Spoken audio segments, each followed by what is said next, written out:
2024 चुनाव नजदीक है और इसी को लेकर सारी पार्टियों में गर्मा गर्मी का माहौल है। उत्तर प्रदेश की अगर बात करें तो समाजवादी पार्टी पर सबकी निगाहें टिकी हुई हैं। हमारे साथ सरदना विधानसभा से विधायक अतुल प्रधान हैं, जो पश्चिमी उत्तर प्रदेश और पूरे उत्तर प्रदेश में काफी दमखम रखते हैं। हम इनसे ही बातचीत करते हैं।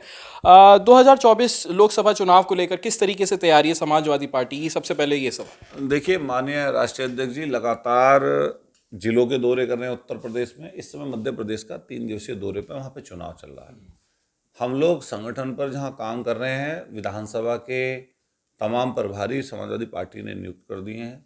लगातार कोशिश प्रयास ये है कि जो ये आताताई सरकार है, जो लोगों पर जुल्म ढा रही है, बेरोजगारी बढ़ा रही है, गरीबी को बढ़ाने का काम कर रही है, महंगाई लगातार बढ़ रही है, इसको हटाने का जनता ने मन बना रखा है।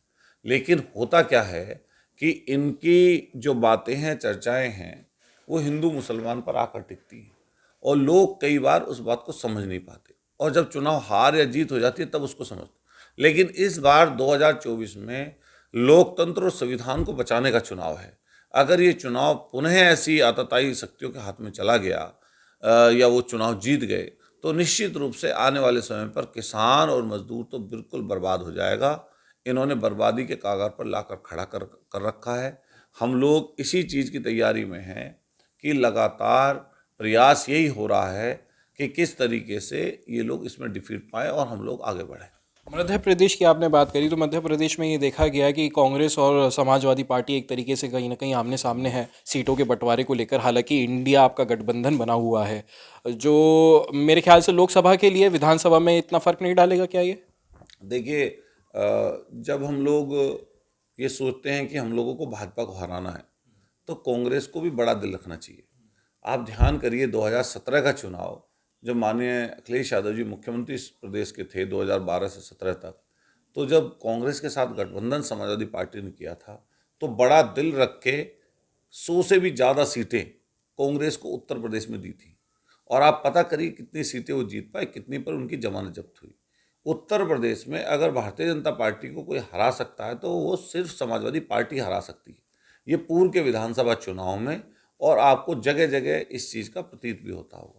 तो कांग्रेस अगर मध्य प्रदेश में चुनाव की बात कर रही थी और बात किसी स्थिति तक पहुंच रही थी कितनी सीटें बंटवारा हो, और उसके बाद में जो हमारी समाजवादी पार्टी की जीती हुई सीट भी थी, जो बिना किसी शर्त के समर्थन माननीय अखिलेश यादव जी ने, जब कांग्रेस की सरकार पिछले चुनाव में बन रही थी, तो बिना शर्त समर्थन दे दिया था।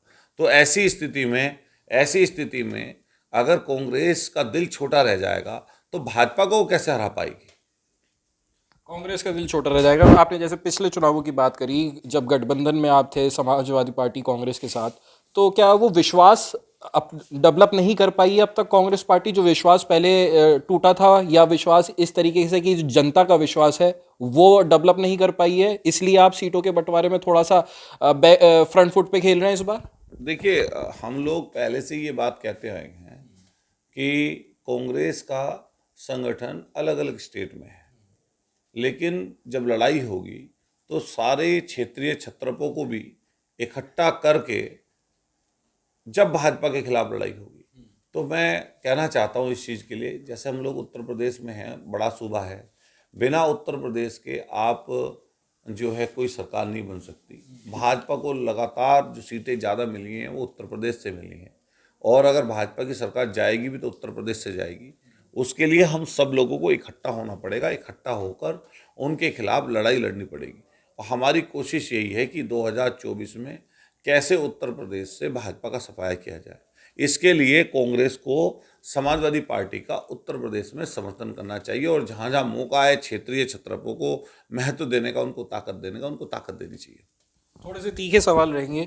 अब जैसे आपने मुस्लिम और हिंदू मुस्लिम की बात करी है, मुस्लिम समुदाय एक बहुत बड़ा वोट बैंक रहा है समाजवादी पार्टी का, लेकिन निकाय चुनाव में देखा गया और जो चर्चाओं में अभी देख रहे हैं ग्राउंड पर, वो ये है कि कांग्रेस की तरफ ज़्यादा रुख कर रहा है मुस्लिम समाज, और ये चर्चा आ रही है कि 2024 का चुनाव जब होगा तो वोट जो डलेगा मैक्सिमम कांग्रेस की तरफ डलेगा। तो इसको लेकर कैसे तैयारी कर रहे हैं? क्या वो जो विश्वास अगर है तो वो बना रहेगा, या अगर टूट गया तो उसको दोबारा से कैसे अपनी तरफ खींचेंगे समाजवादी पार्टी? अगर देखिए, सब लोग इकट्ठे नहीं होंगे, इकट्ठे होकर चुनाव नहीं लड़ेंगे।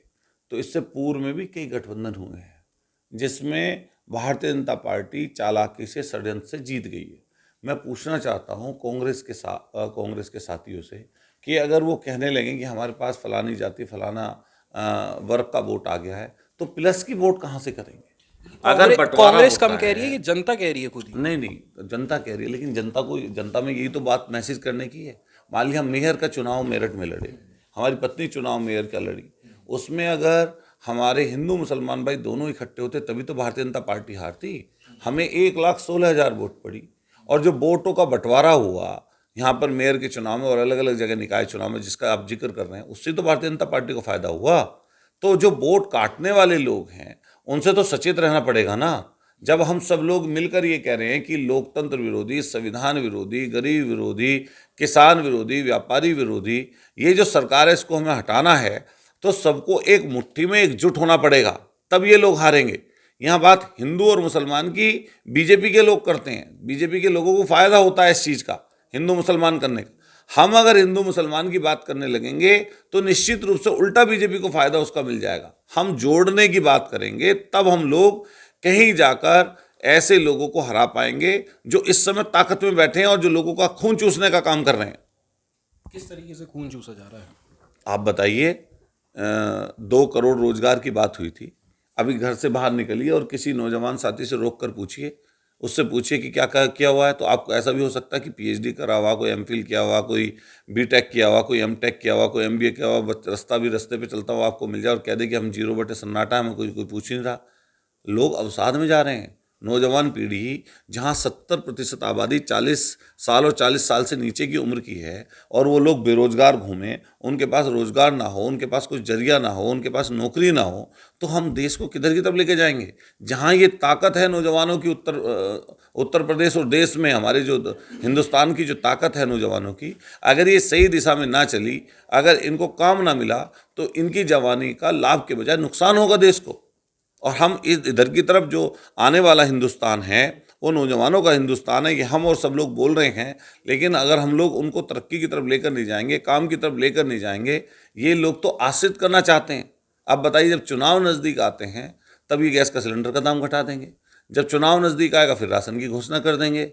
अरे आप नौकरी क्यों नहीं देते लोगों को? जहां आप राशन देने की बात कर रहे हैं उसके साथ साथ रोजगार की, नौकरी की भी तो बात करिए, उसकी बात नहीं करेंगे। जब चुनाव नजदीक आएगा फिर इन्हें पाकिस्तान याद आ जाएगा, जब इनको मुसलमान याद आ जाएगा फिर जम्मू कश्मीर का इशू ध्यान आ जाएगा, जब ये मंदिर मस्जिद की बात करने लगेंगे ये इशू इनके पास है।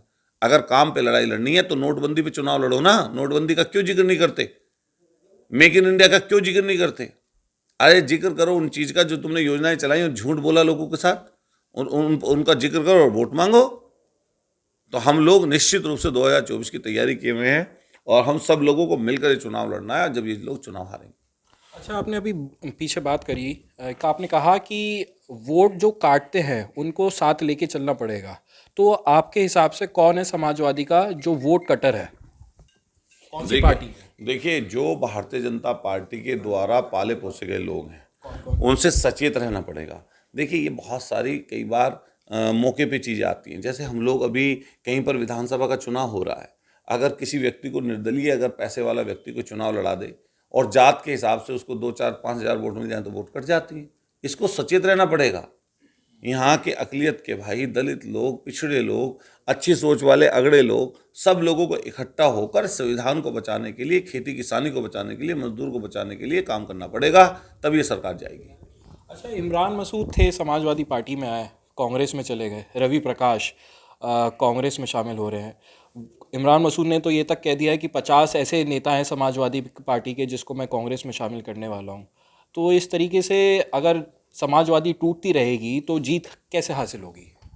देखिए, मैं क्योंकि इमरान मसूद भी कांग्रेस में आए हैं और वो भी भारतीय जनता पार्टी के खिलाफ के व्यक्ति हैं, समाजवादी पार्टी के खिलाफ अगर वो बोल रहे हैं तो उनकी हाईकमान को सोचना चाहिए कि भाई ऐसी चीज़ें क्यों। जब हम लोगों को इकट्ठा मिलकर आने वाले समय पर चुनाव लड़ना है और कोई व्यक्ति इस तरह की भाषा बोले तो अच्छा नहीं है। और फिर मैं ये कहना चाहता हूँ कि मैं उन पर किसी पर कटाक्ष नहीं कर रहा कि मान लिया हमने कांग्रेस के लोगों को तोड़ लिया, अपनी पार्टी में मिला लिया, या उन्होंने कुछ समाजवादी पार्टी के लोगों को तोड़ कर अपने मिला लिया, तो वो सब लोग भाजपा के खिलाफ वाले तो लोग हैं। इससे क्यों आपस में कटुता बढ़ाई जाए। तो हम सब लोग मिलकर इस चीज़ के लिए काम करें कि 2024 में कैसे भारतीय जनता पार्टी चुनाव हारे, और सब लोग इकट्ठा मिलकर जब चुनाव लड़ेंगे तभी वो हारेंगे। समाजवादी पार्टी कितनी लोकसभा सीट पर लड़ने जा रही है? देखिए, राष्ट्रीय अध्यक्ष जी ने कहा है कि 80 की 80 पर तैयारी शुरू करिए। तैयारी इसलिए शुरू करिए कि गठबंधन में जो सीटें जाएंगी उसमें भी तो फिर संगठन की जरूरत पड़ेगी।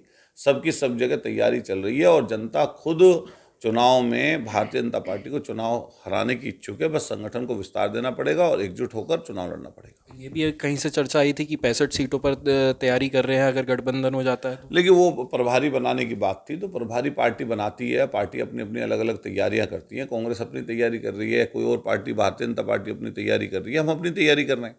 तो मान लिया हम भी तो दल हैं, हम भी तो मुख्य विपक्षी दल हैं। उत्तर प्रदेश में समाजवादी पार्टी मुख्य विपक्षी दल है, तो हम अपनी तैयारी करेंगे। तो मान लिया किसी से कोई बात होती है नहीं होती, लेकिन हम तो माननीय राष्ट्रीय अध्यक्ष जी रोज मैसेज दे रहे हैं कि इंडिया जीतेगा, और ये इंडिया गठबंधन हुआ है ये आने वाले समय पर जीते, इसके लिए हम सब लोग काम कर रहे हैं। अतुल प्रधान क्या लोकसभा चुनाव लड़ने जा रहे हैं? समाजवादी पार्टी माननीय अखिलेश यादव जी तय करेंगे। उन्होंने हमें बहुत कुछ दिया है। 2012 में कौमूर में चुनाव लड़ाया, हारे, प्रदेश का अध्यक्ष युद्ध का बनाया, छात्र सभा का, जिला पंचायत अध्यक्ष हमारी पत्नी को बनाया, फिर 17 में एमएलए का चुनाव लड़ाया, फिर 22 में एमएलए हम लोग बने, फिर मेयर का चुनाव लड़ाया। मेरठ की जनता की इच्छा ये है, या आसपास के लोगों की इच्छा ये है कि भारतीय जनता पार्टी को जो चुनाव हरा सकता है उसको चुनाव लड़ाया जाए। हमने भी अपनी पार्टी में टिकट मांगा है और पार्टी तय करेगी कि चुनाव लड़ाएं या ना लड़ाएं। जो हमें जिम्मेदारी पार्टी देगी, संगठन देगा, हम उस पर काम करेंगे। बहुत बहुत शुक्रिया बात करने के लिए। ये थे हमारे साथ अतुल प्रधान, जिनका कहना है कि उत्तर प्रदेश में समाजवादी पार्टी की मजबूत स्थिति है, कांग्रेस को मिलकर काम करना चाहिए और 80 सीटों पर फिलहाल तैयारी है। अनमोल शर्मा, TV9 उत्तर प्रदेश, मेरठ।